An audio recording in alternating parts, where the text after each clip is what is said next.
Stalin স্যারের মতো কি বলতো যে পশ্চিম বাংলায় লাগু হতে দেব না।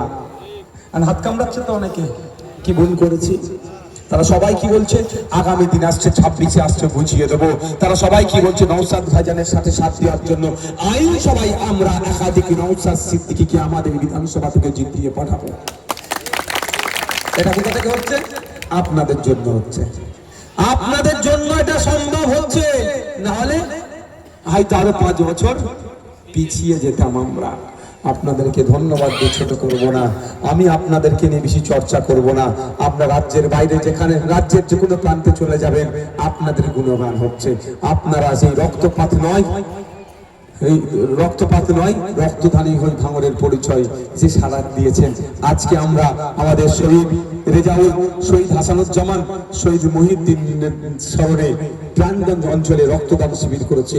আপনাদের মতো মানুষেরা যে ভাঙর কোনো জগছড়া নেতাদের দিয়ে পরিচালিত হবে না, কাদের কথায় ভাঙর চলবে না, কোনো নটোরিয়াস ক্রিমিনালের কথায় ভাঙর চলবে না। ভাঙর চলবে ভাঙরের মানুষের কথায়, ভাঙরের পরিচয় ভাঙর চলবে। ভাঙরের আসল পরিচয় হচ্ছে ভাঙর, রক্তপাত নয়, রক্তদানের ভাঙরই হচ্ছে আসল ভাঙর। সেটা দেখানোর জন্য প্রাণগঞ্জ অঞ্চলের মা বোনেরা, বাপ ভাইরা মিলে 1045 জন রক্ত দিয়েছে। বুঝতে পেরেছেন? এই ভাঙর আমি দেখতে চাই। আস্তে আস্তে তো এগিয়ে যাচ্ছে।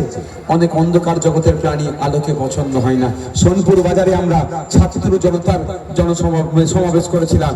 দুর্ভাগ্য আমাদের মমতা ব্যানার্জির আমলে, সে যারা কলেজে যাচ্ছে তৃণমূলের টিএমসিপি ছেলেরা, ওরা ছাত্র জনতার ব্যাপারটাই ব্যাখ্যা করতে পারে না। ওরা ব্যাখ্যাই করতে পারেনি, ছাত্র জনতার মানেটাই ওরা বুঝতে পারেনি। ওরা অনেক হাওয়া হাওয়া হাওয়া করছিল।